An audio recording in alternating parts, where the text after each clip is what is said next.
നിരീക്ഷിക്കപ്പെട്ട ragging പ്രതി. Medical കോളേജിലെ വിദ്യാർത്ഥിയായിരിക്കെ hormone പ്രേരണയാൽ ragging പ്രതിയായി മാറിയ അവൻ നിരീക്ഷിക്കപ്പെടുകയാണ്. അസാധാരണങ്ങളിൽ അസാധാരണമായ റാഗിംഗ് കേസ് എന്ന് മാധ്യമങ്ങൾ. റാഗിംഗ് എന്ന് പറയുന്നതിനേക്കാൾ റേപ്പ് എന്ന് പറയുന്നതാണ് ശരിയെന്ന് FIRൽ പോലീസ്. 5 പ്രതികളിൽ ഒരാളായ അവൻ്റെ അഭിഭാഷകൻ ഉന്നയിച്ച പ്രത്യേക വാദമുഖങ്ങളുടെ അടിസ്ഥാനത്തിൽ ലക്ഷങ്ങൾ കെട്ടിവെച്ച് അവൻ ജാമ്യം നേടിയെടുക്കുന്നു. 4ാം വർഷ വിദ്യാർത്ഥിയായിരിക്കെ ഒറ്റ രാത്രി കൊണ്ട് കോളേജ് ഡ്രോപ്പ് ഔട്ടായ തൻ്റെ കാമുകിയുടെ പ്രണയത്തിൽ നിന്ന് പുറത്തായ അവന് കുറ്റബോധത്തിൽ നിന്ന് പുറത്തു കടക്കാനാവുന്നില്ല. അവൻ മറ്റൊരു നഗരത്തിൽ ജോലി കണ്ടെത്തുന്നു. അവിടെ വെച്ച് യാദൃശ്ചികമായി പരിചയപ്പെടുന്ന ഒരു പെൺകുട്ടി അവൻ്റെ പുതിയ കാമുകിയായി മാറുന്നു. ഒരു പ്രത്യേക സാഹചര്യത്തിൽ ആ പെൺകുട്ടി അവൻ്റെ സെക്ഷൽ ഐഡൻറ്റിറ്റിയിൽ സംശയം പ്രകടിപ്പിച്ച് കടന്നു പോകുന്നു. ആ ബ്രേക്കപ്പിനേക്കാൾ അവനെ വേട്ടയാടുന്നത് തൻ്റെ സെക്ഷൽ ഓറിയൻറ്റേഷനെക്കുറിച്ചുള്ള ആശയക്കുഴപ്പങ്ങളാണ്. +1 വിദ്യാർത്ഥി ആയിരിക്കുമ്പോൾ അവനിലേക്ക് ആദ്യ ലൈംഗിക വിസ്മയം കൊണ്ടുവന്ന യുവതി സ്വയം കണ്ടെത്താനുള്ള അവൻ്റെ ശ്രമങ്ങൾക്ക് മുന്നിൽ തിരിച്ചറിവിൻ്റെ വാതിൽ തുറന്നിടുന്നു. അവൻ്റേതിന് സമാനമായ അനുഭവങ്ങളിലൂടെ കടന്നുവന്ന ഒരു യുവാവിൻ്റെ തുറന്നു പറച്ചിൽ അവന് പുതിയ ഉൾക്കാഴ്ചയും ആത്മവിശ്വാസവും പകരുന്നു. അവന് സ്വയം നവീകരിക്കാനാവുമോ? ഹോർമോൺ പ്രേരണയാൽ റാഗിംഗ് വില്ലനായി മാറിയ അവന് അതിനെ അതിജീവിച്ച് മുന്നോട്ട് പോകാൻ കഴിയുമോ? ലിബിഡിനൽ എനർജിയെക്കുറിച്ച് പുതിയ ഉൾക്കാഴ്ചകൾ മുന്നോട്ട് വയ്ക്കുന്ന psychological novel. S. Sajeev Kumar എഴുതിയത്. ബീച്ചിലേക്കുള്ള വഴി അവസാനിക്കുന്നിടത്തെ പാർക്കിംഗ് ഏരിയയിൽ ബൈക്ക് വെച്ച ശേഷം രോഹിത് ബീച്ചിലേക്ക് നടന്നു. ഉച്ചവെയിലിൻ്റെ ചൂട് അപ്പോഴും അന്തരീക്ഷത്തിൽ തങ്ങി നിന്നിരുന്നു. കോളേജ് ബസ്സിൽ വന്നിറങ്ങിയ വിദ്യാർത്ഥികളുടെ ചെറുസംഘങ്ങൾ ആരവത്തോടെ പരസ്പരം തള്ളിമാറ്റി കടന്നുപോയി. ആ ബഹളങ്ങളിൽ നിന്ന് രക്ഷപ്പെടാൻ എന്ന പോലെ രോഹിത് വിശാലമായ മണൽപ്പരപ്പിനെ ചുറ്റിപ്പോകുന്ന മൺപാതയിലേക്ക് ചുവടുമാറ്റി. കൂറ്റൻ പാറക്കല്ലുകൾ കൊണ്ട് നിർമ്മിച്ച കടൽ ഭിത്തിക്ക് സമാന്തരമായി രൂപപ്പെട്ടിരുന്ന പാതക്കിരുപുറവും ഭംഗിയുള്ള ചെറുചെടികൾ വളർന്നിരുന്നു. കടൽക്കരയാകെ നീളുന്ന മൺകോട്ട പോലെ നിന്ന ചെറുകുന്നുകൾ കുറച്ചകലെയാണ്. അവിടെ ഇടിഞ്ഞ് താഴേക്ക് പതിച്ചിരുന്ന കുന്നുകളെ പൊതിയും മട്ടിൽ വളർന്നിരുന്ന പേരറിയാത്ത ചെറു സസ്യങ്ങളിലെ വയലറ്റ് പൂക്കൾ ആരെയും അങ്ങോട്ട് ആകർഷിച്ചു. കുന്നുകളെ സംരക്ഷിക്കാൻ എന്ന പോലെ പ്രകൃതി നിർമ്മിച്ച കറുപ്പു നിറമുള്ള ചെറിയ കരിങ്കൽ കൂട്ടങ്ങളിൽ ഏതോ മഴയുടെ ഓർമ്മപ്പെടുത്തൽ പോലെ പടർന്നിരുന്ന പായൽ പോലും തീരത്തിൻ്റെ വശ്യത കൂട്ടി. ഒക്കെ ആസ്വദിച്ചുകൊണ്ട് രോഹിത് പതിയെ നടന്നു. എത്ര കണ്ടാലും മടുക്കാത്ത ആ ബീച്ചിൻ്റെ ആകാശക്കാഴ്ച അവൻ മനസ്സിൽ സങ്കല്പിച്ചു. ബീച്ചിലെ ബഹളങ്ങൾ കേൾക്കാനാവാത്ത ഒഴിഞ്ഞ കോണിലെത്തിയപ്പോൾ രോഹിതിന് നേരിയ ആശ്വാസം തോന്നി. അടുത്തു കണ്ട ടൂറിസ്റ്റ് ഹട്ടിൻ്റെ പാടിൽ ഇടം കണ്ടെത്തിയ രോഹിത് ദീർഘനിശ്വാസത്തോടെ കടലിലേക്ക് നോക്കിയിരുന്നു. കടൽ ശാന്തമായിരുന്നു. നേരിയ തിരമാലകൾ, ചൂട് തങ്ങി നിന്ന ജലകണങ്ങളെ അന്തരീക്ഷത്തിൽ നിറച്ചുകൊണ്ടിരുന്ന കടൽക്കാറ്റ് പതിയെ ശക്തമാകാൻ തുടങ്ങി. ഓർക്കാൻ ഇഷ്ടപ്പെടാത്ത കാര്യങ്ങൾ തന്നെയാണ് അപ്പോഴും അവൻ്റെ മനസ്സിലേക്ക് കടന്നു കയറിയത്. അതിന് കാരണം കുറച്ചു മുമ്പ് കണ്ട കോളേജ് വിദ്യാർത്ഥികളുടെ ആരവങ്ങളാണെന്ന ചിന്തയോടെ മനസ്സിനെ ഓർമ്മകളിൽ നിന്ന് സ്വതന്ത്രമാക്കാൻ രോഹിത് ശ്രമിച്ചു. പക്ഷേ അതിലവൻ പരാജയപ്പെട്ടു. ഒരിക്കൽ തികച്ചും അപരിചിതമായിരുന്ന നഗരത്തിലെ റിസോർട്ടിൽ റിസപ്ഷനിസ്റ്റിൻ്റെ റോളിലേക്ക് തന്നെ കൊണ്ടെത്തിച്ച റാഗിംഗ് നടന്നിട്ട് 1 വർഷം പിന്നിടുകയാണെന്ന കാര്യം വേട്ടയാടാൻ തുടങ്ങിയപ്പോഴാണ് രോഹിത് റിസോർട്ടിൻ്റെ വിരസതയിൽ നിന്ന് ബീച്ചിലേക്ക് പോകുന്നത്. പക്ഷേ നഷ്ടബോധവുമായി ഒറ്റയ്ക്ക് ബീച്ചിലേക്ക് വന്നിരുന്നാൽ മറ്റെന്താണ് സംഭവിക്കുക? അവൻ സ്വയം കുറ്റപ്പെടുത്തി. മനസ്സ് പ്രക്ഷുബ്ധമാകുമ്പോഴൊക്കെ സമാധാനം തേടി ബീച്ചിലേക്ക് പോവുക എന്നത് രോഹിത്തിൻ്റെ ശീലമാണ്. അത്തരം യാത്രകളിൽ ആരെയും അവൻ കൂടെ കൂട്ടാറില്ല. കുറേ നേരം ബീച്ചിൽ തനിച്ചിരിക്കുമ്പോൾ മനസ്സ് ശാന്തമാകുമെന്ന് അവൻ വിശ്വസിച്ചു. പക്ഷേ ദിവസം ചെല്ലുന്തോറും ആ വിശ്വാസം പരീക്ഷിക്കപ്പെട്ടുകൊണ്ടിരുന്നു. ഇപ്പോഴും മനസ്സിനെ അതിൻ്റെ വഴിക്ക് വിടാനേ അവന് സാധിച്ചുള്ളൂ. ദൃശ്യങ്ങൾ പോലെ ഓർമ്മകൾ അവൻ്റെ മനസ്സിലേക്ക് കടന്നു കയറി. സ്വാതന്ത്ര്യത്തിലേക്കുള്ള ഇടനാഴി എന്ന് ഭിത്തിയിൽ ആരോ കോറിയിട്ട ഹോസ്റ്റലിലെ VIP മുറി. കോളേജ് യൂണിയൻ ചെയർമാൻ കൂടിയായ അർഹാൻ ആയിരുന്നു ആ റൂമിലെ പ്രധാനി. അർഹാൻ്റെ ബെസ്റ്റ് ഫ്രണ്ട് എന്ന നിലയ്ക്ക് രോഹിത്തിനും ആ മുറി പങ്കിടാൻ അവസരം കിട്ടി. ആ മുറിയിൽ താമസിക്കാൻ ഇടം കിട്ടുന്നവർക്ക് സഹപാഠികൾക്കിടയിൽ ഒരു പ്രത്യേക പരിവേഷം കിട്ടിയിരുന്നു. എന്തുകൊണ്ടെന്നാൽ അവരെ സംബന്ധിച്ചിടത്തോളം അത് ശരിക്കും സ്വാതന്ത്ര്യങ്ങളിലേക്ക് തുറക്കുന്ന ഒരു കവാടം തന്നെയായിരുന്നു. രാത്രിയിൽ ഹോസ്റ്റലിലെ പ്രധാന ഗേറ്റ് പൂട്ടിയാൽ പിന്നെ രഹസ്യമായി പുറത്തേക്ക് കിടക്കാനുള്ള ഏക മാർഗം പുറകുവശത്തെ മതിൽ ചാടുക എന്നതാണ്. പക്ഷേ ഹോസ്റ്റൽ വാർഡിൻ്റെ മുറി കടന്നു വേണം പിൻഭാഗത്തേക്ക് എത്തേണ്ടത്. വാർഡിൻ്റെ മുറി കടക്കാൻ തുടങ്ങും മുമ്പേ പിടിക്കപ്പെടും. അതുകൊണ്ട് ആരും അതിന് ശ്രമിക്കാറില്ല. ഈ പ്രശ്നം പരിഹരിക്കാൻ ആരോ കണ്ടുപിടിച്ച ഒന്നാണ് ഫസ്റ്റ് ഫ്ലോറിൽ ഒടുവിലത്തേതായ ഫ്രീഡം റൂമിലെ രഹസ്യ ജാലകം. എല്ലാ ടൈമിലും എന്തുകൊണ്ടോ വിദ്യാർത്ഥി യൂണിയൻ പ്രതിനിധികൾക്ക് മാത്രം അനുവദിച്ചു പോന്ന ആ മുറി കാലക്രമത്തിൽ ഒരു രഹസ്യ കവാടമായി എങ്ങനെയോ മാറുകയായിരുന്നു. സാമാന്യ വലിപ്പമുള്ള മുറിയുടെ പ്രധാന ജനാലയുടെ മധ്യഭാഗത്തെ ജനൽ കമ്പികൾ ആവശ്യാനുസരണം ഇളക്കി മാറ്റാവുന്ന നിലയിലായിരുന്നു. അതുവഴി വളരെ എളുപ്പം സൺഷെയ്ഡിലേക്ക് ഇറങ്ങാം. പിന്നെ മതിലിലേക്ക് അനായാസം കാലെടുത്തു വെച്ച് പുറത്തേക്ക് ചാടാം. VIP-കളായ ചില സീനിയേഴ്സിൻ്റെ അനുവാദം കിട്ടിയാൽ ആർക്കു വേണമെങ്കിലും അതുവഴി പുറത്തേക്ക് കിടക്കാമായിരുന്നു. ഹോസ്റ്റലിലെ ഏതാണ്ട് എല്ലാ വിദ്യാർത്ഥികളും ഈ കുറുക്കുവഴി പ്രയോജനപ്പെടുത്തിയിരുന്നു. അതുകൊണ്ടാവും അതൊരു രഹസ്യമായി തന്നെ സൂക്ഷിക്കാൻ അവർ ശ്രദ്ധിച്ചു. അതേസമയം മാറി മാറി വന്ന എല്ലാ ഹോസ്റ്റൽ വാർഡന്മാർക്കും ഇക്കാര്യം നന്നായി അറിയാമായിരുന്നു. പക്ഷേ അവരാരും അത് അറിഞ്ഞതായി ഭാവിച്ചില്ല. എന്തുകൊണ്ടെന്നാൽ അത് തടയാൻ അവർ വിചാരിച്ചാൽ കഴിയുമായിരുന്നില്ല. മെഡിക്കൽ കോളേജ് ക്യാമ്പസിലെ ടെറർ ഗ്രൂപ്പ് എന്ന് സ്വയം വിശേഷിപ്പിച്ചു നടന്നവർ ആ രഹസ്യ ജനാലയിലൂടെ അന്ന് അകത്തേക്ക് പ്രവേശിച്ചതുകൊണ്ടാണ് താൻ റാഗിംഗ് പ്രതിയായി മാറിയതെന്ന് രോഹിത് ഉറച്ചു വിശ്വസിച്ചു. കേസിൽ ജാമ്യം കിട്ടാനായി രോഹിത്തിന് ലക്ഷങ്ങൾ കെട്ടിവെക്കേണ്ടി വന്നു. എങ്കിലും അവൻ്റെ വക്കീൽ ആ വാദം ശക്തമായി മുന്നോട്ട് വച്ചിരുന്നു. പോലീസിൻ്റെ FIR-ൽ നിന്ന് വ്യക്തമായി മനസ്സിലാക്കാവുന്നതുപോലെ ആ ജനലിലൂടെ അതിക്രമിച്ചു കടന്ന 4 പേർ മാത്രമാണ് നിമിത് എന്ന വിദ്യാർത്ഥിയെ അതിക്രൂരമായി റാഗ് ചെയ്തത്. എൻ്റെ കക്ഷിയായ രോഹിത് ഏതെങ്കിലും തരത്തിൽ നിമിത്തുമായി ശാരീരിക ബന്ധത്തിൽ ഏർപ്പെട്ടിട്ടുണ്ടെങ്കിൽ തന്നെ അത് നിമിത്തിൻ്റെ സമ്മതത്തോടെ മാത്രമാണ്. പോലീസ് ആരോപിക്കുന്നത് പോലെയുള്ള റാഗിങ്ങിനു വേണ്ടിയുള്ള ഏതെങ്കിലും തരത്തിലുള്ള ബലപ്രയോഗം രോഹിത്തിൻ്റെ ഭാഗത്തു നിന്ന് ഉണ്ടായിട്ടല്ല എന്നതാണ് സത്യം. യാഥാർത്ഥ്യം എന്തു തന്നെ ആയാലും ആ മെഡിക്കൽ കോളേജിൽ നിന്ന് പുറത്തു വന്ന ആദ്യ റിപ്പോർട്ടിൽ തന്നെ രോഹിത് ഒന്നാം പ്രതിയാണ്. മറ്റു 4 പേർ കൂട്ടപ്രതികളും. FIR-ലെ പരാമർശങ്ങൾ ഇപ്പോഴും രോഹിത്തിൻ്റെ ഉറക്കം കെടുത്തിക്കൊണ്ടിരുന്നു. ആദ്യം സൗഹൃദം നടിക്കുകയും പിന്നീട് റാഗിങ്ങിൻ്റെ പേരിൽ ലൈംഗികാക്രമണം നടത്തുകയും തുടർന്ന് മുൻകൂട്ടി പ്ലാൻ ചെയ്തതുപോലെ ഇരയെ മറ്റ് പ്രതികൾക്ക് കൈമാറുകയുമാണ് രോഹിത് എന്ന ഒന്നാം പ്രതി ചെയ്തത്. പോലീസിൻ്റെ വാദങ്ങളെ കോടതിയിൽ നിയമപരമായി വളരെ എളുപ്പം മറികടക്കാനായേക്കാം. പക്ഷേ പോലീസിൻ്റെ ആ നിഗമനം ഇരയായ നിമിത്തിൻ്റെ മനസ്സിൽ പോലും തെറ്റിദ്ധാരണ ഉണ്ടാക്കിയേക്കാം എന്ന ചിന്ത രോഹിത്തിനെ നിരന്തരം ആശങ്കപ്പെടുത്തിക്കൊണ്ടിരുന്നു. തൻ്റെ പ്രിയപ്പെട്ടവരുടെ മനസ്സുകളിൽ ഇപ്പോൾ തനിക്ക് നഷ്ടപ്പെട്ട സ്ഥാനം ഇനി ഒരിക്കലും മടക്കി കിട്ടില്ലെന്ന ചിന്തയും രോഹിത്തിനെ സമ്മർദ്ദത്തിലാക്കി. വാസ്തവത്തിൽ നിമിത്താണ് ആദ്യം രോഹിത്തിനെ തേടിയെത്തുന്നത്. റാഗിങ്ങിൽ നിന്ന് തന്നെ ഒഴിവാക്കാൻ വേണ്ട സഹായം തേടിയായിരുന്നു നിമിത്തിൻ്റെ ആ സന്ദർശനം. മലയാളി, സ്വന്തം നാട്ടുകാരൻ തുടങ്ങിയ നിലകളിലാണ് നിമിത്ത് സഹായം അഭ്യർത്ഥിച്ചത്. സീനിയർ എന്ന നിലയ്ക്ക്, പ്രത്യേകിച്ച് അർഖാൻ്റെ ബെസ്റ്റ് ഫ്രണ്ട് എന്ന നിലയ്ക്ക് രോഹിത്തിന് അത് എളുപ്പമായിരുന്നു. അങ്ങനെ നിമിത്ത് സീനിയേഴ്സിൻ്റെ ആക്രമണങ്ങളിൽ നിന്ന് രക്ഷപ്പെട്ടുകൊണ്ടിരുന്നു. അർഖാൻ്റെ എതിർ ഗ്രൂപ്പായിരുന്ന ടെറർ ഗ്രൂപ്പ് പോലും നിമിത്തിനെ ഒഴിവാക്കി.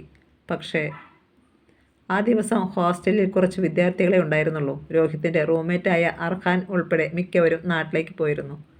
ഹോസ്റ്റൽ റൂമിനുള്ളിലേക്ക് രോഹിത്തും നിമിത്തും പ്രവേശിച്ച നിമിഷം മുതൽ അവരെ ഒളിഞ്ഞു നോക്കുകയായിരുന്ന ടെറർ ഗ്രൂപ്പ് സാഹചര്യം അനുകൂലമാണെന്ന് കണ്ട് പെട്ടെന്ന് ചാടി വീഴുകയായിരുന്നു. ഹായ് രോഹിത്! ഓർക്കാപ്പുറത്തുള്ള ആ വിളി കേട്ട് രോഹിത് ഞെട്ടി നോക്കി. അവന് പരിസരബോധം വരാൻ നിമിഷങ്ങൾ വേണ്ടി വന്നു. അവന് മുന്നിൽ പ്രീതി ചിരിച്ചുകൊണ്ട് നിന്നു. കൂടെ വേറൊരു പെൺകുട്ടിയുമുണ്ട്.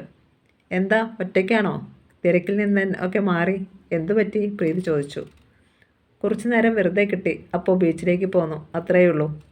എഴുന്നേൽക്കുന്നതിനിടെ പ്രസന്നഭാവം വരുത്താൻ ശ്രമിച്ചുകൊണ്ട് രോഹിത് പറഞ്ഞു. ഇത് റോസി, എൻ്റെ ബെസ്റ്റ് ഫ്രണ്ട്. പ്രീതി കൂടെയുള്ള പെൺകുട്ടിയെ പരിചയപ്പെടുത്തി. ഹായ്, ഞാൻ രോഹിത്, ഇവിടെ ഒരു റിസോർട്ടിലെ റിസപ്ഷനിസ്റ്റ്. റോസി എന്ത് ചെയ്യുന്നു?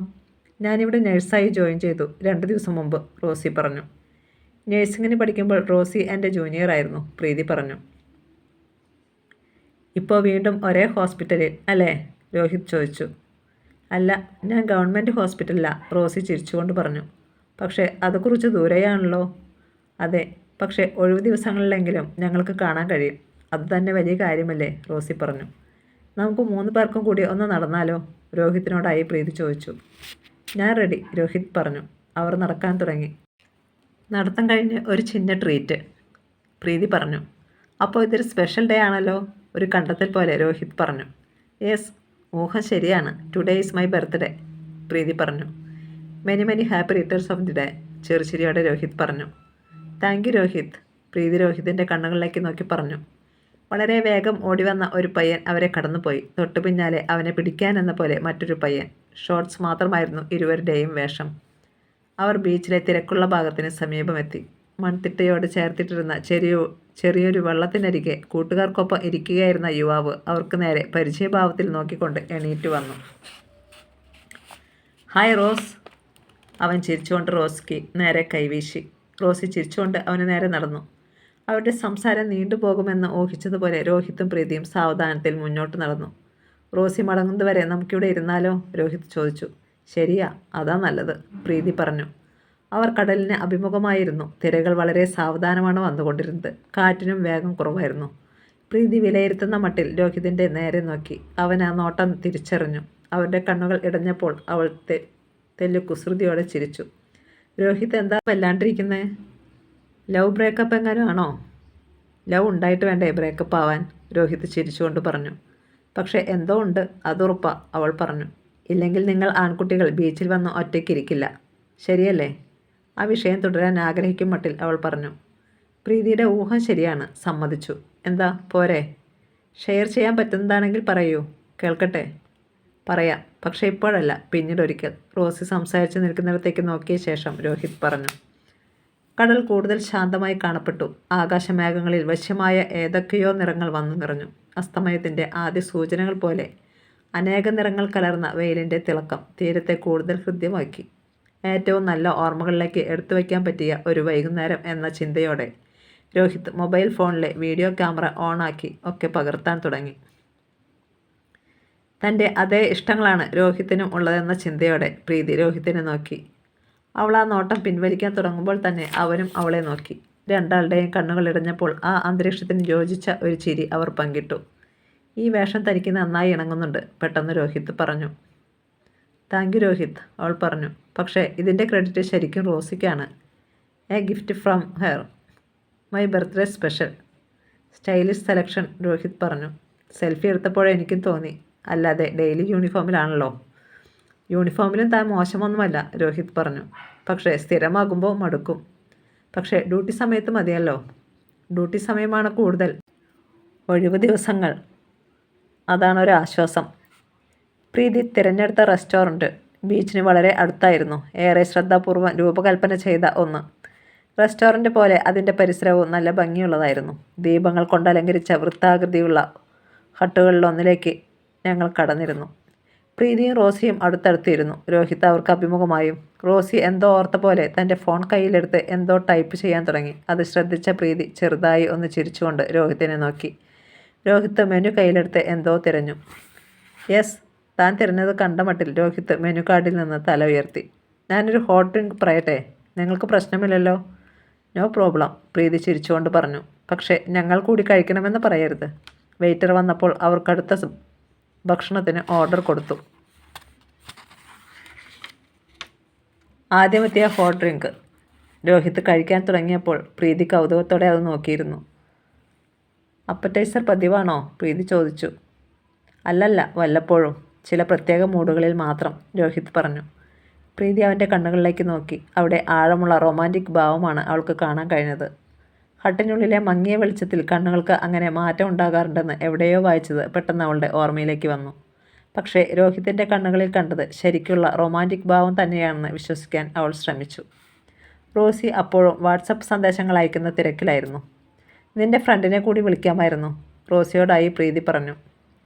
അവനൊപ്പം കുറേ പേരുണ്ട്, അവർ വേറെ പ്ലാനിലായിരുന്നു. ജെൻസ് പാർട്ടി, റോസി പറഞ്ഞു. MDക്ക് അഡ്മിഷൻ കിട്ടിയതിൻ്റെ പാർട്ടി? പ്രീതി ചോദിച്ചു. അതെ, അത് തന്നെ, റോസി പറഞ്ഞു. ശരിക്കും പറഞ്ഞാൽ ഈ വർഷം എനിക്കും അഡ്മിഷൻ കിട്ടേണ്ടതായിരുന്നു, പെട്ടെന്ന് രോഹിത് പറഞ്ഞു. അപ്പോൾ ഷാൻ പറഞ്ഞത് ശരിയാണോ? പ്രീതി അത്ഭുതത്തോടെ ചോദിച്ചു. അതെ, ഞാനൊരു മെഡിക്കൽ കോളേജ് ഡ്രോപ്പ് ഔട്ടാണ്, രോഹിത് പറഞ്ഞു. അവിശ്വസനീയമായ എന്തോ കേട്ട പോലെ റോസി ഫോണിൽ നിന്ന് തലയുയർത്തി അവനെ നോക്കി. പഠനം പാതി വഴിയിൽ ഉപേക്ഷിക്കാനും വേണ്ടി എന്താണുണ്ടായത്? റോസി വിസ്മയത്തോടെ ചോദിച്ചു. സോറി, താൻ പറയാൻ പാടില്ലാത്ത എന്തോ പറഞ്ഞു പോയെന്ന ഭാവത്തോടെ രോഹിത് പറഞ്ഞു. Drop ഔട്ടായത് last ഇയറിലാണോ? പ്രീതി ചോദിച്ചു. അതെ, രോഹിത് കുറ്റബോധത്തോടെ പറഞ്ഞു. മൈ ഗോഡ്, പ്രീതി അറിയാതെ പറഞ്ഞു പോയി. സോറി, നമുക്ക് ആ വിഷയം വിടാം. രോഹിത് മെനു കാർഡ് കയ്യിലെടുത്ത് അതിലേക്ക് നോക്കിയിരുന്നു. ആ വിഷയം അവസാനിച്ചെന്ന മട്ടിൽ. റോസിക്ക് മടങ്ങാനുള്ള ബസ്സിൻ്റെ സമയമായപ്പോൾ അവർ റെസ്റ്റോറൻറ്റിൽ നിന്നും ഇറങ്ങി. റോസിയെ ബസ് കയറ്റി വിട്ട ശേഷം പ്രീതിയെ പിന്നിലിരുത്തി ബൈക്ക് ഓടിക്കുമ്പോൾ രോഹിത്തിന് ഉന്മേഷം തിരിച്ചു കിട്ടിയ പോലെ തോന്നി. ഞാനൊരു കാര്യം ചോദിച്ചാൽ തെറ്റിദ്ധരിക്കുമോ? പ്രീതി ചോദിച്ചു. ചിലപ്പോൾ തെറ്റിദ്ധരിച്ചെന്നിരിക്കും, എന്നാലും ചോദിക്കേ, രോഹിത് ചിരിച്ചുകൊണ്ട് പറഞ്ഞു. അതെ, പഠനം പാതി വഴിയിൽ ഉപേക്ഷിച്ചത് എന്തുകൊണ്ടാണെന്ന് മാത്രം ഒന്ന് പറയാമോ? അവൾ ചമ്മലോടെ ചോദിച്ചു. ഞാൻ പ്രതീക്ഷിച്ച ചോദ്യം തന്നെ, രോഹിത് പൊട്ടിച്ചിരിച്ചുകൊണ്ട് പറഞ്ഞു. താൻ വല്ലാതെ ഇൻക്വസിറ്റീവ് ആണല്ലോ. നോ, അവൾ സ്വയം ന്യായീകരിക്കാൻ ശ്രമിച്ചു. അങ്ങനെ എല്ലാ കാര്യവും അറിഞ്ഞേ തീരൂ എന്ന് ഞാനിങ്ങനെ നിർബന്ധം പിടിക്കാറില്ല. പിന്നെ ഇതിലെന്താ അത്ര നിർബന്ധം? ചിരി തുടർന്നുകൊണ്ട് രോഹിത് ചോദിച്ചു. I am just interest in you, Preeti പറഞ്ഞു. ജസ്റ്റ് എന്താണ് സംഭവിച്ചതെന്ന് മാത്രം പറഞ്ഞാൽ മതി. എൻ്റെ വില്ലത്തരം അതുതന്നെയായിരുന്നു പ്രശ്നം. ഒരു റാഗിങ് കേസിലെ ഒന്നാം പ്രതിയാണ് ഞാൻ, രോഹിത് പറഞ്ഞു. പക്ഷേ രോഹിത്തിനെ കണ്ടാൽ അങ്ങനെ തോന്നില്ല, പ്രീതി പറഞ്ഞു. പക്ഷേ ശരിക്കും അതാണുണ്ടായത്, രോഹിത് പറഞ്ഞു. കുറേ നാളായി രോഹിത് ദിനവും പലതവണ സ്വയം വിശ്വസിപ്പിക്കാൻ ശ്രമിക്കുന്ന കാര്യം ഇതാണ്. സത്യത്തിൽ തൻ്റെ ഭാഗത്തു നിന്നുണ്ടായത് റാഗിങ്ങിൻ്റെ മറവിലുള്ള ലൈംഗിക അതിക്രമം ആയിരുന്നില്ല. പക്ഷേ മനസ്സ് തൻ്റെ കൈവിട്ടുപോയ നിമിഷത്തിൽ അറിയാതെ സംഭവിച്ചു പോയ ഒരു തെറ്റ് തന്നെയായിരുന്നു അത്. എന്നാൽ രോഹിത് അങ്ങനെ സ്വയം വിശ്വസിപ്പിക്കാൻ ശ്രമിക്കും തോറും ഏതോ ദുസ്വപ്ന ദൃശ്യങ്ങൾ പോലെ ആ സംഭവം കൂടുതൽ ശക്തമായി അവനെ വേട്ടയാടി. രോഹിത് പതിവ് പോലെ ഹോസ്റ്റലിൻ്റെ ഇടനാഴിയിലൂടെ ഫോണിൽ സംസാരിച്ചുകൊണ്ട് നടക്കുമ്പോഴാണ് നിമിത്ത് അതിലെ വന്നത്. കോമൺ ബാത്റൂമിൽ നിന്ന് കുളി കഴിഞ്ഞ് വരികയായിരുന്നു അവൻ. നടക്കുന്നതിനിടെ ടവൽ കൊണ്ട് തല തുവർത്തിയിരുന്ന അവൻ ഏതോ ഹിന്ദി പാട്ട് പാടുന്നുണ്ടായിരുന്നു. ഡാർക്ക് ബ്ലൂ ഡെനിം ഷോർട്ട്സ് മാത്രമായിരുന്നു അവൻ്റെ വേഷം. അപ്പോൾ നിമിത്ത് തന്നെയാണ് സംഭാഷണം തുടങ്ങിയത്. എന്താ ചേട്ടാ, മുഖം വല്ലാതിരിക്കുന്നുണ്ടല്ലോ, എന്തു പറ്റി? നിമിത്ത് ചോദിച്ചു. രോഹിത് വെറുതെ ചിരിച്ചുകൊണ്ട് ഫോൺ കോൾ കട്ടാക്കിയ ശേഷം നിമിത്തിനോട് സംസാരിക്കാൻ ആരംഭിച്ചു. എപ്പോഴോ രോഹിത് നിമിത്തിൻ്റെ കണ്ണുകളിലേക്ക് നോക്കി. ആ നിമിഷം താൻ ഇൻസ്റ്റഗ്രാമിലെ ചില ഹോട്ട് റീലുകളുടെ പ്രഭാവത്തിൽ പെട്ടതുപോലെ രോഹിത്തിന് തോന്നി. തലേ ദിവസം കൂട്ടുകാരെ നാട്ടിലേക്ക് യാത്രയാക്കുന്ന പാർട്ടിയിൽ പങ്കെടുത്തതിൻ്റെ ഹാങ് ഓവറും രോഹിതിനെ വിട്ടുപോയിരുന്നില്ല. നിമിത്തിൻ്റെ കണ്ണുകളിലേക്ക് നോക്കുന്നത് തുടർന്നുകൊണ്ട് ഒരു ട്രാൻസിൽ പെട്ടതുപോലെ നീങ്ങിയ രോഹിത് നിമിത്തിനെ തന്നിലേക്ക് വലിച്ചെടുപ്പിക്കാൻ ശ്രമിച്ചു. വേണ്ട ചേട്ടാ, പ്ലീസ്, നിമിത്ത് പറഞ്ഞു തീരും മുമ്പ് രോഹിത് അവൻ്റെ ചുണ്ടുകളെ ചുംബിച്ചു. നമുക്കിടയിൽ ഇത് വേണ്ട ചേട്ടാ, പ്ലീസ് എന്ന് പറഞ്ഞ് നിമിത്ത് ഒഴിഞ്ഞു മാറാൻ നോക്കി. പക്ഷേ രോഹിത് ട്രാൻസിൽ തുടർന്നുകൊണ്ട് നിമിത്തിനെ തൻ്റെ മുറിയിലേക്ക് കൊണ്ടുപോയി. അതേസമയം രോഹിത്തിനെ തടയാനോ സ്വയം പ്രതിരോധിക്കാനോ നിമിത്ത് ശക്തമായി ശ്രമിച്ചില്ല. അല്ലെങ്കിൽ എന്തുകൊണ്ടോ അവനതിന് കഴിഞ്ഞില്ല. രോഹിത് ബലം പ്രയോഗിച്ച് കീഴ്പ്പെടുത്തിയാണ് നിമിത്തിനെ തൻ്റെ മുറിയിലേക്ക് കൊണ്ടുപോയതെന്ന് പറയാനാവില്ല. മാത്രമല്ല, വേണമെങ്കിൽ രോഹിത്തിനെ തട്ടിമാറ്റി നിമിത്തിന് കടന്നു പോകാമായിരുന്നു. വേണ്ടി വന്നാൽ രോഹിത്തിനെ തട്ടി താഴെയിടാൻ പോന്ന കരുത്തും നിമിത്തിനുണ്ടായിരുന്നു. മുറിക്കിളി കിടന്ന് രോഹിത് വാതിലടയ്ക്കാൻ തുടങ്ങുമ്പോഴേക്കും ഒരു ചെറുത്തുനിൽപ്പ് സാധ്യമായിരുന്നു. വാതിൽ താഴിട്ട ശേഷവും നിമിത്തിനെ ആക്രമിച്ച് കീഴ്പ്പെടുത്തേണ്ടി വന്നില്ലെന്ന് രോഹിത് ഇടയ്ക്കൊക്കെ സ്വയം പറഞ്ഞുകൊണ്ടിരുന്നു. പകുതി മനസ്സോടെയെങ്കിലും നിമിത്ത് തന്നോട് സഹകരിക്കുകയായിരുന്നു എന്ന് രോഹിത് ഉറച്ചു വിശ്വസിച്ചു. പക്ഷേ രഹസ്യജാനാലയുടെ കർട്ടൻ പകഞ്ഞു മാറ്റി വിചാരിക്കാതെ ടെറർ ഗ്രൂപ്പ് റൂമിലേക്ക് ചാടി വീണ മാത്രയിൽ നിമിത്തിനെ പോലെ തന്നെ രോഹിത്തും ഞെട്ടി വിറച്ചുപോയി. മനസാന്നിധ്യം തിരിച്ചു കിട്ടിയ മാത്രയിൽ രോഹിത് ആദ്യം ശ്രമിച്ചത് നിമിത്തിനെ അവിടെ നിന്ന് രക്ഷപ്പെടുത്താനാണ്. എന്താടാ, നിനക്കാവാമെങ്കിൽ ഞങ്ങൾക്കായി കൂടെ? ടെറർ ഗ്രൂപ്പ് ഇടപെട്ടു. അവർ രോഹിത്തിനെ തട്ടിമാറ്റി. ഞങ്ങളും സീനിയേഴ്സ് തന്നെയാടാ പുല്ലേ. രോഹിത് വീണ്ടും തടയാൻ ശ്രമിച്ചപ്പോൾ അവർ 4 പേരും ചേർന്ന് രോഹിത്തിൻ്റെ കൈകൾ ടവൽ കൊണ്ട് ബന്ധിച്ച് തള്ളി നിലത്തിട്ടു. അതിനുശേഷം അവർ നിമിത്തിന് നേരെ തിരിഞ്ഞു. നിമിത്ത് കരഞ്ഞ് കാലു പിടിച്ചിട്ടും അവർ പിന്മാറിയില്ല. റാഗിങ്ങിൽ തുടങ്ങി റേപ്പിലേക്ക് നീണ്ടുപോയ ആ നിമിഷങ്ങൾ, നിമിത്തിൻ്റെ തേങ്ങലുകൾ, ടെറർ ഗ്രൂപ്പിൻ്റെ ആക്രോശങ്ങൾ, മാസങ്ങൾക്കിപ്പുറവും രോഹിത്തിന് ഉറക്കം നഷ്ടപ്പെട്ടുകൊണ്ടിരുന്നു. ആളൊഴിഞ്ഞ ഹോസ്റ്റലിൻ്റെ ശൂന്യമായ ഇടനാഴിയിൽ അതൊക്കെ വീണ്ടും പ്രതിധ്വനിക്കുന്നതായും താൻ അഗാധമായ ആഴങ്ങളിലേക്ക് ആണ്ടുപോകുന്നതായും ചില പകലുകളിൽ പോലും രോഹിത്തിന് തോന്നി. പ്രതിയായ തൻ്റെ അവസ്ഥ ഇതാണെങ്കിൽ റേപ്പിനിരയായ നിമിത്തിൻ്റെ അവസ്ഥ എന്താവുമെന്ന് സങ്കല്പിക്കാൻ ശ്രമിച്ചപ്പോഴൊക്കെ അവൻ കുറ്റബോധത്താൽ ഇരു കൈകളും കൊണ്ട് തൻ്റെ മുഖം പൊത്തിപ്പിടിച്ച് കരച്ചിലടക്കാൻ ശ്രമിച്ചു. എല്ലാം കഴിഞ്ഞ് ടെറർ ഗ്രൂപ്പ് ജനാലയിലൂടെ തന്നെ പുറത്തേക്ക് പോയി. നിമിത്ത് കിടക്കയിൽ നിന്ന് എഴുന്നേൽക്കാൻ കഴിയാത്ത വിധം അവശനായിരുന്നു. രോഹിത് വളരെ പണിപ്പെട്ട് എഴുന്നേറ്റ് നിമിത്തിനരികിലേക്ക് ചെന്നു. ഞാൻ ആദ്യമേ പറഞ്ഞില്ലേ ഒന്നും വേണ്ട എന്ന്. രോഹിത്തിൻ്റെ കയ്യിലെ കെട്ടഴിക്കുന്നതിനിടെ നിമിത്ത് അങ്ങനെ പറഞ്ഞതായി രോഹിത്തിന് തോന്നി. പക്ഷേ നിമിത്തിനെ തീവ്ര പരിചരണ വിഭാഗത്തിൽ ഉടനെ എത്തിക്കേണ്ടതുണ്ടായിരുന്നു. എങ്കിലും കഴിയുന്നത്ര വേഗം രോഹിത് തന്നെ അവന് ഫസ്റ്റ് എയ്ഡ് കൊടുത്ത ശേഷം അവന് വസ്ത്രങ്ങൾ അണിയിച്ചു. രോഹിത്തിൻ്റെ ജീൻസും ടീഷർട്ടും അവന് പാകമായിരുന്നു. നിമിത്ത് അബോധാവസ്ഥയിലേക്ക് പോകരുതേ എന്ന് ദൈവത്തോട് പ്രാർത്ഥിച്ചുകൊണ്ട് തിടുക്കത്തിൽ തൻ്റെ വസ്ത്രം മാറിയ ശേഷം ആംബുലൻസിന് വേണ്ടി എമർജൻസിയിലേക്ക് വിളിച്ചു. ഭാഗ്യത്തിന് പരിചയക്കാരനായ ആൾ തന്നെ ഡ്യൂട്ടിയിലുണ്ടായിരുന്നു. അയാൾ ഉടനെ ഹോസ്റ്റലിൻ്റെ മെയിൻ ഗേറ്റിന് മുന്നിൽ എത്തിച്ചേരുമെന്ന് അറിയിച്ചു. ഡ്യൂട്ടി ഡോക്ടർ രോഹിത്തിൻ്റെ അധ്യാപകൻ കൂടിയായിരുന്നു. നിമിത്തിനെ ഉടനെ തീവ്രപരിചരണ വിഭാഗത്തേക്ക് മാറ്റി. റാഗിംഗ് എന്ന് കേട്ട മാത്രയിൽ തന്നെ അദ്ദേഹം പോലീസിൽ റിപ്പോർട്ട് ചെയ്തു. This is a brutal rape case, not a ragging case. നിമിത്തിനെ പരിശോധിച്ച ഡോക്ടർ ധാർമ്മിക രോഷത്തോടെ പറഞ്ഞു. പ്രതികളെ എല്ലാം ഉടനെ ജയിലിൽ അടയ്ക്കണം. They are criminals, not students. ഡോക്ടറുടെ ആ പരാമർശത്തിൻ്റെ തുടർച്ച പോലെയായിരുന്നു പോലീസിൻ്റെ പ്രതികരണം.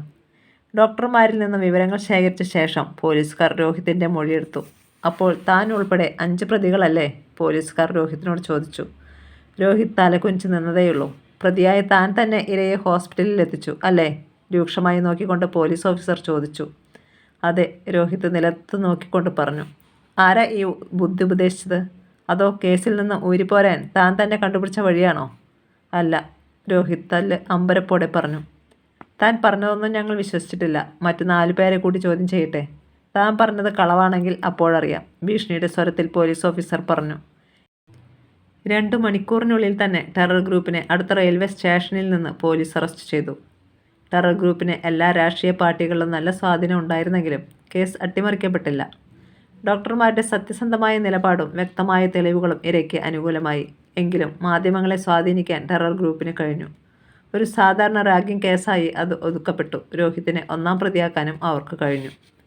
നിമിത്തിനെ തക്ക സമയത്ത് തന്നെ ഹോസ്പിറ്റലിൽ എത്തിച്ചതിൻ്റെ പേരിൽ മാത്രമാണ് രോഹിത്തിന് ഉപാധികളോടെ ജാമ്യം ലഭിച്ചത്. ലക്ഷങ്ങൾ കോടതിയിൽ കെട്ടിവയ്ക്കേണ്ടതായും വന്നു. വക്കീലിനെ ഏർപ്പാടാക്കിയതും പണം കെട്ടിവെച്ചതും ഒക്കെ രോഹിത്തിൻ്റെ ചെറിയച്ഛനാണ്. എന്തായാലും കുറേ നാൾ നീ നാട്ടിൽ നിൽക്കണ്ട, എങ്ങോട്ടെങ്കിലും ഒന്ന് മാറി നിൽക്ക്. സ്വന്തം ATM കാർഡുകളിലൊന്ന് രോഹിത്തിന് കൊടുത്തുകൊണ്ട് അവൻ്റെ ചെറിയച്ഛൻ പറഞ്ഞു.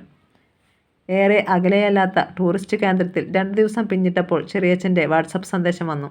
എത്തിച്ചേരേണ്ട നഗരം, റിസപ്ഷനിസ്റ്റിൻ്റെ ഒഴിവുള്ള റിസോർട്ടിൻ്റെ വിലാസം, പോയി കാണേണ്ട ആളുടെ പേര്, ഫോൺ നമ്പർ എല്ലാം അതിലുണ്ടായിരുന്നു.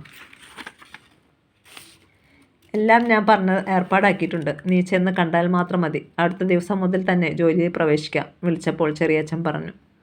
ഓർക്കാപ്പുറത്തുണ്ടായ പ്രതിസന്ധി ഘട്ടത്തിൽ സഹായിക്കുമെന്ന് രോഹിത് കരുതിയവരൊക്കെ ഒഴിഞ്ഞു മാറിയപ്പോഴാണ് അവൻ്റെ ചെറിയച്ഛൻ കടന്നു വന്നത്. എന്തുകൊണ്ടാണ് തനിക്ക് വേണ്ടി ഇതൊക്കെ ചെയ്യാൻ ചെറിയച്ഛൻ മുന്നോട്ട് വന്നതെന്ന് എത്ര ആലോചിച്ചിട്ടും അവന് പിടികിട്ടിയില്ല.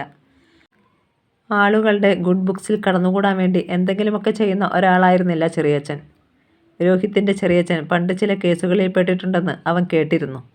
ഒരുപക്ഷെ അദ്ദേഹം കേസുകളിൽ പെട്ടുപോയപ്പോൾ കിട്ടാതെ പോയ സഹായങ്ങളാവും ഇപ്പോൾ അദ്ദേഹം തനിക്ക് വേണ്ടി ചെയ്യുന്നതെന്ന് രോഹിത് ചിന്തിച്ചു. അതോർത്ത് അവൻ അദ്ദേഹത്തോട് മതിപ്പ് തോന്നി. നീ ഒന്നുകൊണ്ട് പേടിക്കേണ്ട, കേസിൻ്റെ കാര്യമൊക്കെ വക്കീൽ നോക്കിക്കോളും. ഒഴിവാക്കാനാവാത്ത ഘട്ടങ്ങളിൽ മാത്രം നീ കോടതിയിൽ എത്തിയാൽ മതി. അങ്ങനെ പറഞ്ഞു നടന്നു നീങ്ങുന്ന ചെറിയച്ഛൻ്റെ ചിത്രം ഇടയ്ക്കൊക്കെ അവൻ്റെ ഓർമ്മയിൽ തെളിഞ്ഞു വന്നു. ജാമ്യം കിട്ടി പുറത്തിറങ്ങിയ ശേഷം മൊബൈൽ ഫോൺ തുറക്കുമ്പോഴാണ് തൻ്റെ അപ്പോഴത്തെ ശരിക്കുള്ള അവസ്ഥ എന്താണെന്ന് രോഹിത് ഞെട്ടലോടെ തിരിച്ചറിയുന്നത്. സോഷ്യൽ മീഡിയയിൽ അവൻ വല്ലാതെ ഒറ്റപ്പെട്ടു പോയിരുന്നു. ഫേസ്ബുക്കിലുണ്ടായിരുന്ന 4000-ത്തിലധികം ഫ്രണ്ട്സിൽ അവശേഷിച്ചത് 100-ൽ താഴെ പേര് മാത്രം. ഇൻസ്റ്റഗ്രാമിലെ ഫോളോവേഴ്സിൻ്റെ എണ്ണം അതിലും താഴെ. ഫോൺ കോൺടാക്റ്റ് ലിസ്റ്റിലെ മിക്ക നമ്പറുകളും ബ്ലോക്ക് ചെയ്യപ്പെട്ടിരുന്നു. വാട്സാപ്പിലുണ്ടായിരുന്നത് പഴയ മെസ്സേജുകൾ മാത്രം. അത് അക്ഷരാർത്ഥത്തിൽ തന്നെ രോഹിത്തിനെ വൈകാരികമായി തട്ടി താഴെയിട്ടു. ആ വീഴ്ചയിൽ നിന്ന് എഴുന്നേൽക്കാൻ ചെറിയച്ഛൻ്റെ ഇടപെടൽ രോഹിതിനെ കാര്യമായി സഹായിച്ചു. അന്നതും സംഭവിച്ചു. ജീവിതത്തിൽ ആദ്യമായി ആളുകൾക്കിടയിലൂടെ നടക്കാൻ രോഹിത്തിന് ഭയം തോന്നി. സോഷ്യൽ മീഡിയയിലെ ഒറ്റപ്പെടൽ കൊണ്ടാവാം, അതിസങ്കീർണമായ ഏതോ ഫോബിയ പോലെ അതവനെ ഗ്രസിച്ചു. അവൻ മാസ്ക് ധരിച്ചതുകൊണ്ട് പരിചയക്കാർ പോലും അവനെ തിരിച്ചറിയാൻ സാധ്യത കുറവായിരുന്നു. എങ്കിലും പൊതുനിരത്തിലൂടെ നടക്കുമ്പോൾ ആളുകൾ തന്നെ തിരിച്ചറിഞ്ഞേക്കുമോ എന്ന ചിന്ത രോഹിത്തിനെ പിടികൂടി. റെയിൽവേ സ്റ്റേഷനിലേക്ക് നടക്കുമ്പോൾ തൻ്റെ ചലനങ്ങൾ സാധാരണ പോലെയാക്കാൻ അവന് പരിശ്രമിക്കേണ്ടി വന്നു. പെട്ടെന്ന് തുടങ്ങിയ ചാറ്റൽ മഴയെ അവഗണിച്ച് അവൻ മുന്നോട്ട് നീങ്ങി. ടിക്കറ്റ് കൗണ്ടറിൽ നിൽക്കുമ്പോഴാണ് തനിക്ക് പോകേണ്ട ട്രെയിൻ 1 മണിക്കൂറോളം വൈകുമെന്ന് അറിയിപ്പ് വന്നത്. റെയിൽവേ കാൻറ്റീനിൽ കടന്നിരുന്ന് ഭക്ഷണം കഴിക്കാമെന്ന് ആദ്യം ചിന്തിച്ചെങ്കിലും രോഹിത് പിന്നീട് അത് വേണ്ടെന്ന് വെച്ചു. മാസ്ക് മാറ്റിക്കഴിഞ്ഞാൽ ആളുകൾ തന്നെ തിരിച്ചറിയുമെന്നവൻ ഭയപ്പെട്ടു. ഭക്ഷണം പാക്ക് ചെയ്ത് വാങ്ങി പ്ലാറ്റ്ഫോമിലെ ബെഞ്ച് ലക്ഷ്യമാക്കി നടക്കുമ്പോൾ പ്ലാറ്റ്ഫോമിലെ ടെലിവിഷനുകളിൽ വാർത്തകൾ പ്രത്യക്ഷപ്പെട്ടുകൊണ്ടിരുന്നു. താൻ ഉൾപ്പെടെ റാഗിംഗ് കേസിൻ്റെ ഫോളോ അപ്പ് ഏത് നിമിഷവും അതിൽ പ്രത്യക്ഷപ്പെട്ടേക്കാം എന്ന ചിന്തയോടെ ഏറ്റവും അകലെയുള്ള ഒഴിഞ്ഞ ബെഞ്ച് ലക്ഷ്യമാക്കി അവൻ നടന്നു. പെയിൻറ് ചെയ്തിട്ട് അധിക നാളായില്ലെന്ന് തോന്നിച്ച സിമൻറ്റ് ബെഞ്ചിൽ രോഹിത് തൻ്റെ ട്രാവൽ ബാഗും ഫുഡ് പാക്കറ്റും വെച്ചു. പിന്നെ പെട്ടെന്ന് ഓർത്തതുപോലെ അവൻ മാസ്ക് ഊരി ട്രാവൽ ബാഗിന് മുകളിൽ വെച്ച ശേഷം തൊട്ടടുത്ത് കണ്ട വാട്ടർ ടാപ്പിന് നേരെ നടന്നു. കൈയും മുഖവും കഴുകി വന്ന ഉടനെ രോഹിത് ഭക്ഷണം കഴിക്കാൻ ആരംഭിച്ചു. വളരെ കുറച്ച് മാത്രമേ അവന് കഴിക്കാൻ കഴിഞ്ഞുള്ളൂ. ശേഷിച്ച ഭക്ഷണം അടുത്തു കണ്ട വേസ്റ്റ് ബിന്നിലേക്ക് ഇട്ടു. വീണ്ടും കൈയും മുഖവും കഴുകി വന്ന ഉടനെ തന്നെ മാസ്ക് ധരിച്ച രോഹിത് സ്റ്റേഷന് കുറച്ചുകൂടി അടുത്തുള്ള ഒരു ബെഞ്ചിലേക്ക് മാറി. രോഹിത് സമയം നോക്കി. ട്രെയിൻ വരാൻ ഇനിയും അരമണിക്കൂർ. ബാഗ് സിമൻറ്റ് ബെഞ്ചിൻ്റെ അറ്റത്തേക്ക് നീക്കിവെച്ച് അതിൽ തലവെച്ച് കിടന്നു. അപ്പോൾ ഒരു വാട്സപ്പ് സന്ദേശം വന്നു. സേവ് ചെയ്തിട്ടില്ലാത്ത നമ്പറിൽ നിന്നാണ്. ദിവസങ്ങൾക്ക് ശേഷം വന്ന ആദ്യ സന്ദേശം. റാഗിങ്ങിനെക്കുറിച്ച് കോളേജിലെ ഡീൻ നടത്തിയ പ്രഭാഷണം. നായകനാകണോ അതോ വില്ലനാകണോ? കൗമാരത്തിലേക്ക് കടക്കുമ്പോൾ തന്നെ സ്വയം ഉത്തരം കണ്ടെത്തേണ്ട പ്രധാന ചോദ്യമാണത്. വില്ലനാവാൻ വളരെ എളുപ്പമാണ്. ഒരേ ഒരു വില്ലത്തരം കാട്ടിയാൽ മതി. അതോടെ അത് തുടരാനുള്ള ലൈസൻസായി. നായകനാവുക വിഷമം പിടിച്ച പണിയാണ്. ഓരോ പ്രവൃത്തിക്ക് മുമ്പും ചിന്തിക്കേണ്ടി വരും. തെറ്റായൊരു ചൂട് മതി വില്ലൻ്റെ പട്ടികയിലേക്ക് വീഴാൻ. രോഹിത്തിൻ്റെ കാര്യത്തിൽ സംഭവിച്ചത് അതാണ്. ദിവസങ്ങൾക്ക് മുമ്പ് വരെ കോളേജിലെ ഏറ്റവും മികച്ച വിദ്യാർത്ഥിയായിരുന്ന അവനിപ്പോൾ റാഗിങ്ങിനും അപ്പുറത്തേക്ക് പോയ കേസിലെ പ്രധാന വില്ലൻ. ആദ്യമായി ഈ കോളേജിന് ദുഷ്പേരുണ്ടാക്കിയവൻ. പല റാഗിങ് കേസുകളും ലൈംഗികാതിക്രമങ്ങളാണ്. ഈ കേസിൽ അറപ്പുളവാക്കുന്ന സെക്ഷൽ ഫാൻറ്റസികൾ മൃഗീയമായി നടപ്പാക്കപ്പെട്ടു. അത്രയും ആയപ്പോൾ അത് തുടരാനാവാതെ രോഹിത് ഫോൺ അടച്ചു വെച്ചു.